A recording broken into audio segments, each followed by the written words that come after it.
যখন সবার করা অবহেলায় ভেঙে পড়েছিলাম, তখন আরএম বলেছিল তাকাও আমার দিকে, আমি আছি তো তোমার শক্তি হয়ে। যখন বলেছিলাম আমার প্রতিটা স্বপ্নই অপূর্ণ, তখন জিন বলেছিল বিশ্বাস রাখো আমার ওপর, আমি তোমার প্রতিটা স্বপ্ন পূরণেই পাশে থাকবো। যখন আমি সবার দেওয়া কষ্টে কান্না করেছিলাম, তখন জেহব বলেছিল তোমার প্রতিটা কান্নায় হাসি এনে দেব, তোমার জীবনে আমি ভালোবাসা দিয়ে ভরিয়ে দেব।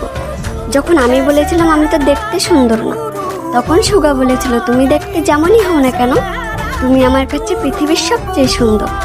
যখন আমি বলেছিলাম আমার বেঁচে থাকার কোনো ইচ্ছা নেই, তখন জিমিন বলেছিল আমার হাতটা শক্ত করে ধরো, আমি তোমাকে নতুন করে বেঁচে থাকার অনুপ্রেরণা দেব। যখন আমি বলেছিলাম আমাকে দিয়ে কিছুই হবে না, তখন ভি বলেছিল তুমি পারবে, তোমার ওপর পুরো বিশ্বাস আছে আমার। যখন আমি বলেছিলাম আমাকে কেউ ভালোবাসে না, তখন জাংকুক বলেছিল দেখো তোমার নাম আমার হাতে লেখা, এটাও কি ভালোবাসা বলে না?